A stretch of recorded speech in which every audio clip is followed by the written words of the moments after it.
श्री संत राम महाराज की गुरुबावनी के कुछ पद। सुरति सून शिखर चढ़ी, वहां गूंजे शब्द अनाहत, सतगुरु मोह से आन मिले, पाई अंतर में राहत। सुरति अर्थात वह अंतर्मुखी चेतना प्रतिक्रमण करके, प्रत्याहार करके स्वयं की ओर उन्मुख हो गई और भीतर के शून्य शिखर पर जा पहुंची। बाहर बाहर से हमारा शरीर स्थूल है, ठोस है। जैसे जैसे हम भीतर जाते हैं, सूक्ष्म से सूक्ष्म भाव, विचार, अस्मिता, इनसे गुजरते हैं और अंततः हम पाते हैं परिपूर्ण जागृत अवस्था में महाशून्य का अनुभव होता है। वह शिखर है, वह क्लाइमैक्स है चेतना का। शून्य से अर्थ विचारों से शून्य, भावनाओं से शून्य, देह की भाव से शून्य, जगत के अनुभवों से शून्य, परिपूर्ण जागरूक। लेकिन बाहर का कुछ भी वहां नहीं बचा। याद रखिएगा, विचार सब बाहर से आए हैं, मन में स्टोर हो गए। भावनाएं बाहर से उत्तेजित की जाती हैं, तब हृदय में पनपती हैं। शरीर माता पिता की श्रृंखला से, बड़े पूर्वजों से आया है। यह भोजन से निर्मित है, अर्थात यह भी बाहर का है। हमारे भीतर क्या है? एक आकाश जैसा शून्य, जहां अनहद नाद गूंज रहा है, जहां श्यामल प्रकाश छाया हुआ है। और वह आकाश कोई मुर्दा आकाश नहीं, चैतन्यमय है। तो वहां निराकार चैतन्य है, ओंकार है, आलोक है। लेकिन है वह शून्य। शून्य कहने का मतलब विचारों से शून्य, भावनाओं से शून्य, इत्यादि इत्यादि। दूसरी तरफ से देखो तो वह आलोक से परिपूर्ण है, ओंकार से परिपूर्ण है, चेतना से परिपूर्ण है। तो दोनों बातें लागू हो सकती हैं। शून्य भी कह सकते हैं उसे, पूर्ण भी कह सकते हैं उसे। सतगुरु मोह से आन मिले, पाई अंतर में राहत। उसको पाकर ही राहत प्राप्त होती है, चैन की बंसी बजती है। वहां बंसी बज ही रही है। परम योगी श्री लक्ष्मणदास जी महाराज द्वारा निर्मित सदगुरु जी की महाआरती का जो चौथा और अंतिम भाग है, उसकी कुछ पंक्तियां आपको पढ़कर सुनाता हूं। स्वयं मौन है, स्वयं शून्य है, व्याप्त स्वयं प्रत्येक रूप में, झूठे स्वा की पहचान छूटी, तब स्थित हुए असली स्वरूप में। एक एक शब्द ध्यान देने योग्य। स्वयं मौन है, वो हमारा जो भीतर स्वयं का सच्चा स्वरूप है, वो बिल्कुल मौन है, निशब्द, निर्विचार। स्वयं मौन है, स्वयं शून्य है, व्याप्त स्वयं प्रत्येक रूप में। और एक अद्भुत बात पता चलती है, पहले पहले हमने जिसको स्वयं का होना जाना, बाद में पता चलता है कि अरे यह तो सर्वव्यापक है। तो स्व और सर्व का भेद समाप्त हो जाता है। अब किसे कहो स्व? बुद्ध ने बड़ी क्रांतिकारी घोषणा की। उन्होंने कहा अनत्ता, अर्थात अनात्मा, नो सेल्फ। स्वयं का होना है ही नहीं। इसको एक छोटी सी उपमा से मैं समझाता हूं। समझो आपने अपने घर के आंगन में एक गड्ढा खोदा, कुआं बन गया, पानी निकल आया। निश्चित रूप से आप कहेंगे मेरा घर, मेरा कुआं, मेरे कुएं का पानी। व्यावहारिक रूप से ठीक, पड़ोसी के पास उसका कुआं है। पूरी गांव में सैकड़ों हजारों कुएं हैं, सबके अपने अपने कुएं हैं, अपने अपने कुएं का पानी है। लेकिन अगर हम थोड़ी और गहराई में जाएं, फिर मुश्किल खड़ी हो जाएगी। वहां हम पाते हैं कि एक अंडरग्राउंड वाटर टेबल है, एक विशाल भूमिगत जल भंडार जो सारी पृथ्वी के नीचे है। क्या हम उसे मेरा, पराया, पड़ोसी का, इसका, उसका कह सकते हैं? जब हम नहीं थे दुनिया में तब भी वो था, जब हम नहीं हो जाएंगे तब भी रहेगा। जो हमने कुआं नहीं खोदा था तब भी वो था, भविष्य में कभी कुआं फिर भर जाएगा तब भी वो रहेगा। उसका कुएं से कुछ लेना देना नहीं। तो जिसे हम स्वयं का होना कहते हैं, अंतर यात्रा करके अपने आत्मज्ञान की खोज में हम निकलते हैं। पहले पहले लगता है कि यह मेरी आत्मा, मेरी चेतना, स्वाभाविक है। लेकिन और गहराई में जाके पता चलता है कि अरे यह चेतना, यह ओंकार, यह आलोक, यह सुरति निरति का अनुभव तो सर्वव्यापक है। इसमें कहां बाउंड्री लाइन खींचे कि यहां मेरी, यहां दूसरे की चेतना। चेतना तो बस चेतना है, उसको ब्रह्म चैतन्य कहें, कॉस्मिक कॉन्शसनेस कहें, तो सेल्फ की प्रतीति वहां मिट जाती है। तो अध्यात्म साधना के दो हिस्से बड़े महत्वपूर्ण हैं। शुरुआत होती है ध्यान से। ध्यान में हम साक्षी दृष्टा बनते हैं, सेल्फ क्रिस्टलाइज्ड होता है, स्वयं के होने का एहसास प्रगाढ़ होता है। इसके पहले तो हमारा में तितर बितर था, खंड खंड में टुकड़े टुकड़े था, दूसरों के ओपिनियन पर निर्भर था, जिसको हम अहंकार कहते हैं। किसी ने कहा आप बहुत अच्छे इंसान हैं, आप प्रसन्न हो गए, आपकी एक छवि आपके भीतर बन गई जो दूसरे ने दी है। फिर किसी ने आपकी निंदा आलोचना कर दी, आपको बहुत बुरा लगा, लेकिन याद रखना ये छवि भी आपके भीतर समा गई। किसी ने तारीफ की, किसी ने गाली दी, किसी ने कहा अच्छा, किसी ने कहा तुमसे ज्यादा बुरा इंसान नहीं देखा, पूरे शैतान हो, इंसान भी नहीं शैतान हो। ये सारी बातें भीतर से हमारे समा गई। हमारा जो अहंकार है वो ऐसा ही है। यहां वहां से हमने ओपिनियन बटोरे, पब्लिक ओपिनियन, और हजारों लोग हैं दुनिया में, उनके ओपिनियन अलग अलग हैं। और ऐसा भी नहीं कि वो ओपिनियन स्थिर रहते हैं, वो आए दिन बदलते रहते हैं। आज जिस व्यक्ति से आपका लगाव था और वो तारीफ कर रहा था, कल हो सकता है आपका प्रेम खत्म हो जाए। भारी निंदा और आलोचना वह व्यक्ति करने लगे। तो सब चीजें लगातार बदल रही हैं, इसलिए हमारा अहंकार हमेशा तनावग्रस्त रहता है। वो कभी शांत नहीं हो सकता, क्योंकि वो दूसरों पे निर्भर है, और दूसरे बहुत सारे हैं, और वो बहुत सारे भी लगातार बदल रहे हैं।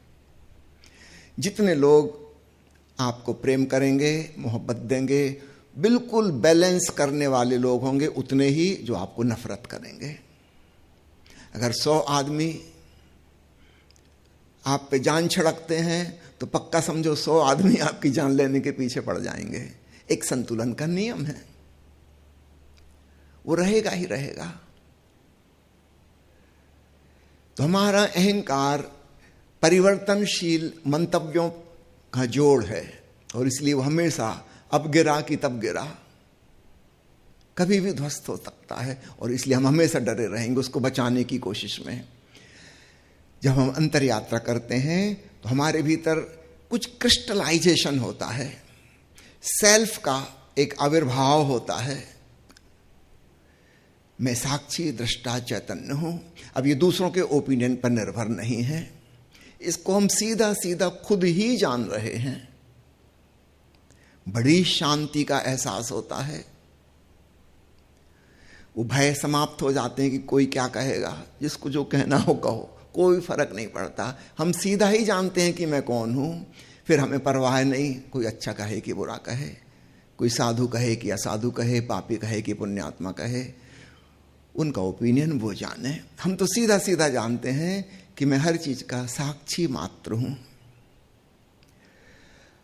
ये ध्यान की साधना है, साक्षी की साधना। फिर इसके बाद अब दूसरी साधना शुरू होती है गहराई पर। अब स्वा का विसर्जन होता है।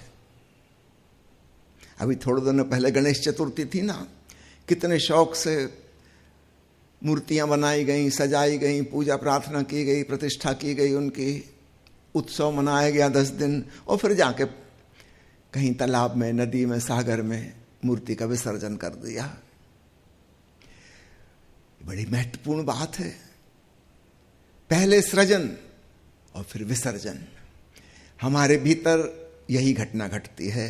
पहले तो स्वा का सृजन, साक्षी चैतन्य, और फिर उसका विसर्जन। अब और गहरे चलते हैं हम, जहां ये मैं भाव, अस्मिता भी खो जाए, सर्वव्यापक चैतन्य का एहसास हो।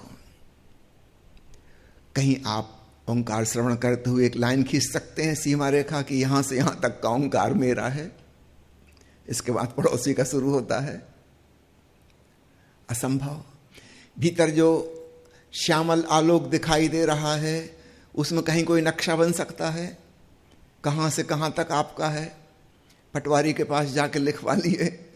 ऐसा संभव नहीं। वह तो पूरे ब्रह्मांड का है, ब्रह्म का है। धीरे धीरे अहम भाव खत्म हो जाता है, ब्रह्म भाव प्रकट होता है। झूठे स्वा की पहचान छूटी, तभी स्थित हुए स्वरूप में। स्वयं ने देखा दृश्य स्वयं का, द्वैत मिटा निर्द्वंद हो गए। अंतस प्रकाश साधना से स्रोत रहित आलोक हो गए। पहले तो हम देखते हैं अपने भीतर आलोक दिखाई देता है तो एक द्वंद्व निर्मित हो जाता है कि मैं दृष्टा हूं, यह दृश्य है, मैं श्रोता हूं और ओंकार का श्रवण कर रहा हूं, ओंकार ऑब्जेक्ट है, मैं सब्जेक्ट हूं। ऐसी धारणा हमारे भीतर क्यों आ जाती है? क्योंकि बाहर के जगत के सारे अनुभव इसी प्रकार के हैं। मैं एक वृक्ष को देखता हूं तो मैं वृक्ष तो नहीं हो जाता, वृक्ष वृक्ष है, मैं उसका दृष्टा हूं, ऑब्जर्वर हूं मैं। वृक्ष ऑब्जर्व्ड है। मैं ज्ञाता हूं, वृक्ष ज्ञेय है। तो संसार के सारे अनुभवों में द्वंद्व रहता है। इसलिए हमारी आदत पड़ गई, जब भी हम कुछ देखते हैं, सुनते हैं अथवा अन्य किसी भांति अनुभव करते हैं, हम ये धारणा वहां पर ले ही आते हैं द्वैत की। तो नया नया साधक जब पहली बार ओंकार श्रवण करता है वो यही कहेगा कि अरे मैं ईश्वर का स्वर सुन रहा हूं। स्वाभाविक है। धीरे धीरे पता चलता है मैं जैसी कोई चीज नहीं है, बस ईश्वर का स्वर है। और धीरे धीरे फिर ईश्वर शब्द भी हम ड्रॉप कर देते हैं। बस स्वर है, अनाहत संगीत है, दिव्य आलोक है। दोनों तरफ से इस तरफ से दृष्टा मिटा, उस तरफ से जिसको हम आरोपित कर रहे थे काल्पनिक ईश्वर या परमात्मा या भगवान नाम दे के कि परमात्मा का प्रकाश है, फिर हमें पता चलता है कि ऐसा कहना भी उचित नहीं, बस प्रकाश है। ना कोई इसका देखने वाला है, ना यह किसी का है। इस बात को हम दो ढंग से कह सकते हैं। कुछ लोग कहेंगे कि मैं हूं ही नहीं, बस प्रभु ही प्रभु है, नाद रूप नूर रूप, एक ढंग यह है कहने का। कोई कहेगा कि केवल प्रकाश है, केवल ओंकार है, केवल चैतन्य है, ईश्वर जैसी कोई सत्ता नहीं है। ये किस ईश्वर को इनकार कर रहा है? वो धारणा ईश्वर वाला ईश्वर जो हम सोचते थे कि जिसने दुनिया को बनाया और चला रहा है, ऐसा कोई भी ना मिला।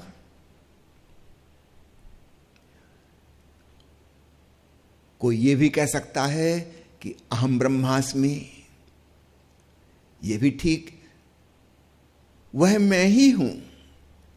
लेकिन अब यहां पे मैं वो पुराना वाला मैं नहीं है, अहंकार वाला। ये मैं सर्वव्यापक में है, ब्रह्म स्वरूप, इसलिए कहते हैं अहम ब्रह्मास्मि। और ऐसा व्यक्ति यह भी कहेगा तत्त्वमसि, तू भी वही है, सब वही है। इसलिए अनोखी बात पता चलती है, जो मुझ में है वह सब में है। और इसलिए यहां कोई हायरार्की नहीं है। ऐसा नहीं कि ज्ञानी पुरुष जो है वो सुपीरियर हो गया और जो अज्ञानी है वो इन्फीरियर हो गए। नहीं, हम सब साधारण मनुष्य हैं। कोई जाग गया, उसने जान लिया, कोई सो रहा है, वो अभी नहीं जानता।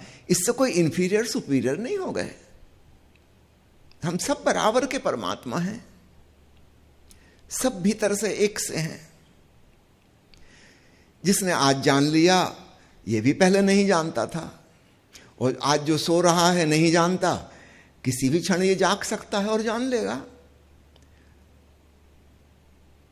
तो जानने ना जानने में भेद हो सकता है, लेकिन वास्तविकता में कोई अंतर नहीं है। जानो या ना जानो, हो तो तुम वही। तुम कितने ही सपने में खो गए हो और अपने आप को न जाने क्या समझने लगे हो, उससे होता क्या है? तुम्हारी जो वास्तविक सत्ता है वो तो वही की वही रहेगी। जब नींद खुलेगी तब तुम पाओगे अरे कहां के सपने में खो गया था। अंतस प्रकाश साधना से स्रोत रहित आलोक हो गए, स्वयं ने देखा दृश्य स्वयं का, द्वैत मिटा निर्द्वंद हो गए। उस क्षण हम निर्द्वंद हो जाते हैं, अद्वैत की कैवल्य की प्रतीति होती है। आखिरी पंक्तियां हैं, स्वयं बोलते स्वयं सुनते हैं, यह लीला अकथनीय है, सुख सागर कहते हैं सुनो, धर्म का मर्म अतुलनीय है। धर्म का मर्म जिसने जाना, जो प्रभु के संग एक आत्म हो गया, जिसने शून्य को जाना, और ऐसा नहीं कि जानने वाला अलग था, वो खुद ही शून्यवत हो गया। अब वो क्या कहे, क्योंकि जो जाना है वो शब्द शून्य अवस्था में, विचार शून्य अवस्था में जाना है, इंद्रियातीत अवस्था में जाना है। और जब किसी को बताना होगा तो शब्दों का, विचारों का अथवा अन्य प्रकार की अभिव्यक्तियों का प्रयोग करना होगा। तो बात तो गड़बड़ हो जाएगी। ये मन जो शब्द और विचार और भाषा को जानता है, ये वहां नहीं गया था जहां अनुभव हुआ, और बाद में जब अन्य लोगों से एक्सप्रेस करना है, संवाद करना है, इसी मन के माध्यम से करना होगा। और इस मन को तो कुछ पता ही नहीं, ये कैसे बताएगा। और जो शब्द और भाषा बने हैं वो संसार की चीजों का वर्णन करने के लिए बने हैं, उस अनुभव का वर्णन कैसे करेंगे? उसके लिए तो कोई भाषा बनी नहीं। ये तो संसार की वस्तुओं के बारे में वर्णन करना हो तो बिल्कुल ठीक। परमात्मा का अनुभव तो सोचो, जो थोड़े से गहरे अनुभव हैं उनको भी हम कहां व्यक्त कर पाते हैं। प्रेम के ऊपर कितनी कविताएं लिखी गई, कितने उपन्यास रचे गए, कितनी कहानियां निर्मित हुई, क्या प्रेम व्यक्त हो गया? किसी कवि से हम गीत सुनते हैं, सच बताना क्या उसके हृदय की भावना हम कैच कर पाते हैं? नहीं कर पाते हैं। ज्यादा से ज्यादा इतना होगा कि हमने जो प्रेम जाना है उससे कुछ मैचिंग होगी तो एक्चुअली हम अपने ही प्रेम का ज्ञान कर पाएंगे। हम कहेंगे हाँ, इन्होंने बहुत सुंदर शब्दों में व्यक्त कर दिया, क्योंकि हम भी कुछ कुछ जानते हैं। लेकिन उसके हृदय में वास्तव में क्या हुआ हम कभी नहीं जान पाएंगे। वह बात अव्यक्त, अकथनीय ही रह जाएगी, गोपनीय ही रह जाएगी। तो जिंदगी के छोटे मोटे जो गहरे से अनुभव हैं हम वो भी नहीं बता सकते। छोड़ो प्रेम की बात, आप जानते हो मीठा क्या होता है, नमकीन क्या होता है? क्या आप मुझे समझा सकते हो? बताओ नमकीन क्या होता है? मान लो एक ऐसा व्यक्ति जिसकी जीभ खराब है, पैदाइशी, उसने कभी कोई स्वाद नहीं लिया, क्या आप उसको समझा सकते हो नमकीन यानी क्या, मिठास यानी क्या, खट्टा क्या होता है? आप कितने ही अच्छे वक्ता हो, चाहे आप पूरी किताब लिख दो स्वादों के बारे में, पर उस व्यक्ति तक तो कुछ भी नहीं पहुंचेगा। तो अगर हम किसी गीतकार के वचनों को सुनकर थोड़ी सी प्रेम की अनुभूति कर पाए तो वो हम इसलिए कर पाए कि हमको स्वाद था।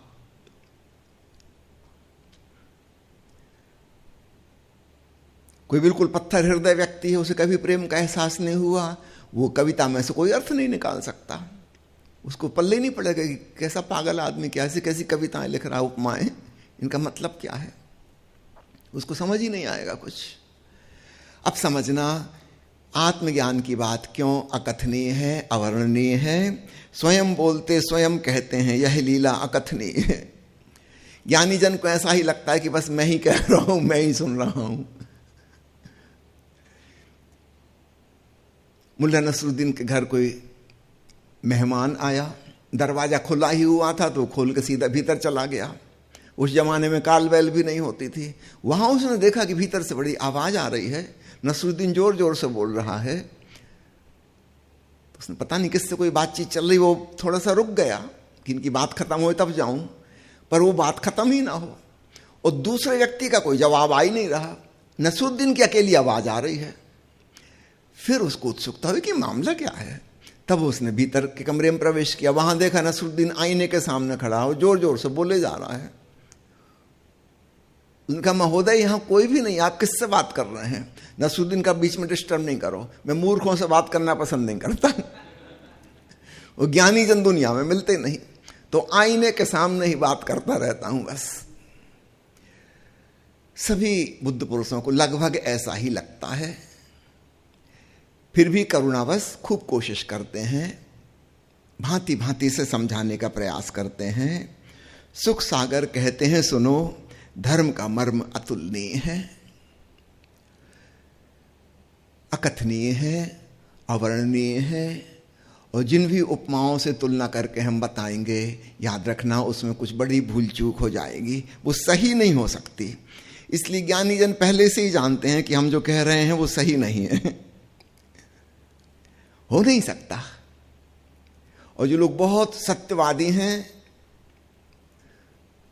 वे लोग मौन रह जाते हैं, चुप रह जाते, बोलते ही नहीं। किससे बोलें?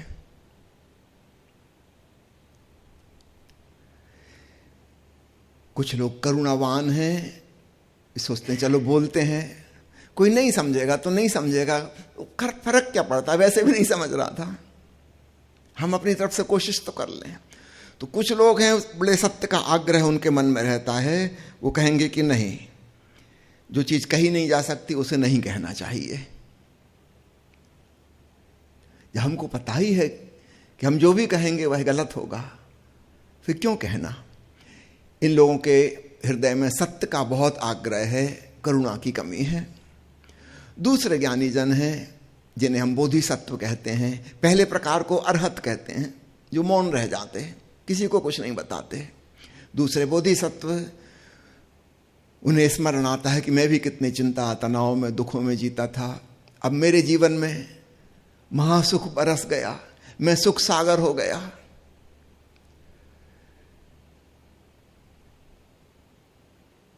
क्या थोड़े से छींटे दूसरों पे न डाल दूं? यह जानते हुए कि पता नहीं उन तक पहुंचेगी बात कि नहीं पहुंचेगी, फिर भी कोशिश करने में बिगड़ता क्या है? चलो किसी को लाभ ना होगा तो नुकसान भी क्या हो जाएगा? कुछ लोग ऐसी भावना से भरकर अभिव्यक्ति देते हैं, अपने एक्सपीरियंस को एक्सप्रेस करते हैं।